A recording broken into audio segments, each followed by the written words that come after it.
Hi, I'm Matteo, the Chief Mobile Opinionist here at Tech Travel Geeks. And this is the Tech Travel Geeks long-term review of the Amazon Fire 7 tablet. This is an affordable tablet from Amazon, which comes in plenty of options in terms of colours, storage, and more importantly, with or without ads, to bring the price down if that's something you're happy with. Now, it's just over 10 years now that I've been using an Amazon Fire tablet, and I have to say, overall, the Amazon Fire series of tablets has changed over the last decade, but if you have certain expectations of how you use it, it is really good nowadays, and surprisingly affordable, especially if you manage to buy them on a special deal on Amazon, whether it's Prime Day or Black Friday.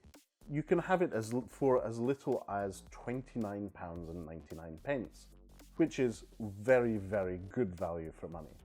But the recommended retail price and the standard price you'll get most of the year is around about £65 for the ad-supported 16GB version.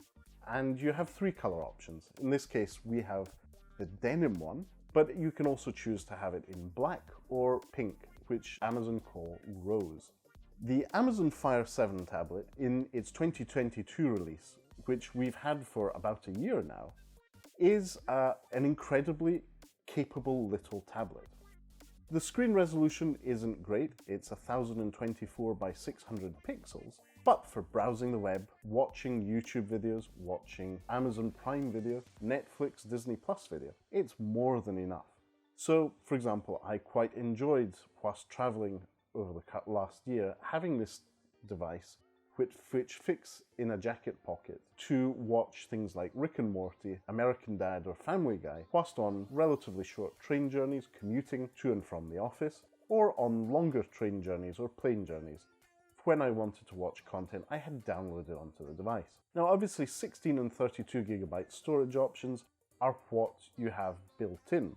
One of the great things about the Amazon Fire 7 tablet is that it is expandable with micro SD cards. If you haven't already, you can check out our video on how to expand the Amazon Fire 7 2022 release with a micro SD card. We've already had a lot of people viewing this video and a lot of very positive comments, so it's a handy feature. And when you've done that, if the app or service that you're using supports it, you'll be able to download your video content and store it on the micro SD card. In my case, I've used a 128GB micro SD card, and that gives me plenty of storage for content whilst traveling. Now, the Amazon Fire HD 7 obviously has that 7-inch screen at the front, and just like the industrial design of the Amazon Fire HD8 and HD10, you have your selfie camera or video calling camera in the center in landscape mode. That selfie camera is a 2-megapixel front-facing one, which isn't great. In low light conditions it's very grainy, but in decent lighting conditions it's more than enough to take a Skype call or a Facebook Messenger call. I have actually used this for some relatively long family calls on Facebook Messenger and had no issues, either with the microphones or the calling or with any other issues. And so this is a quick sample video recorded on the front-facing camera of the Amazon Fire 7 tablet. As you can see, it's not great, but it works, and in decent lighting conditions, it's fine for Messenger or Skype calls, and even Zoom calls. Yes, the Amazon Fire 7 does support Zoom. Now, the 2-megapixel camera on the front seems to be just the same as the one on the back. So there is a 2-megapixel camera in the top right-hand corner of the device if you're looking at the screen. Don't expect to take your holiday pictures with that camera. I think it's pretty much there just to do some basic pictures, and in most cases if you take pictures with this, you'll end up with something like an impressionist's painting. See the pictures I've embedded in this video, which are of my cats. In particular, the pictures of black cats tend to look terrible. In a device in this price range, on offer at £30 or at full price at £65, you will have little to complain about in the camera department. That's not what this tablet is about. It's about media streaming, audio streaming, using Audible, listening to music, and just general entertainment on the go, or even just at home. With the Amazon Fire 7 tablets, one of the important features is Amazon Alexa. So when traveling, if you're not used to it, you may actually come to miss your home comforts, and one of them, in my case, is the Amazon Digital Assistant. If you have the Amazon Fire 7 with you, and you have the Alexa feature turned on, you'll be able to just ask Alexa things like what the weather's like, or any other question as you normally would. I found that particularly useful while staying in a hotel last year, to just be able to ask the Amazon Digital Assistant what my flash briefing was, and I got my usual Twit, BBC and Bloomberg updates through the Amazon Fire 7 tablet. Really useful feature if that's something that is important to you. In terms of actual performance, it's not a high-end tablet, so expectations should be set accordingly. It has 2 GB of RAM, it's powered by a MediaTek chipset, but for anything but the most basic of games, it will start to struggle or to drain battery relatively quickly. So don't expect this to be a super gaming one, but if you want to play a bit of Candy Crush, Threes, or any other basic game, this is a perfectly capable little tablet whilst not breaking the bank.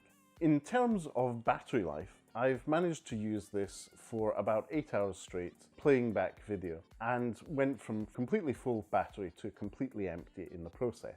That was with Wi-Fi turned off and screen brightness turned down because it was a relatively dark environment.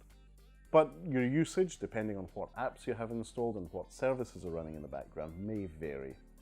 Bear in mind that for what it could be £30 if you get it at the right time, this is an amazing little tablet, which I can thoroughly recommend.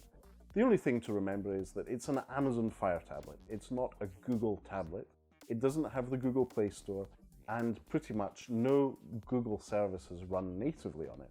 If you want to use Gmail, YouTube, or any other Google service, you're best doing that in the web browser, the Amazon Silk browser. So, as usual, this is a recommendation from me personally. The Amazon tablets are something that I fit in my life and my digital media consumption life very, very well. Whether I'm sitting at home on a sofa using a tablet whilst watching TV or on the go whilst traveling, Amazon Fire tablets are my media players of preference, mainly because by using those devices to play back media, I'm less likely to drain my phone battery, and that means that I won't have problems using boarding passes or any other service due to low battery. We hope you've enjoyed this long-term review of the Amazon Fire 7 tablet. If you don't already, please do subscribe to the Tech Travel Geeks here on YouTube. We cover consumer electronics, gadgets, accessories, sometimes even clothing, and more importantly, we do how-to videos for lots of the devices we cover, including how-to videos that we've already published for the Amazon Fire 7 tablet. If you have any questions, feel free to leave them in the comments section below, and we'll do our best to get back to you. If we think the question's particularly good and a good chance to make a video out of it, we will do that as well. So make sure you're subscribed and have that notification bell on if you want to see more of our content. But for now, thanks for watching and goodbye from me.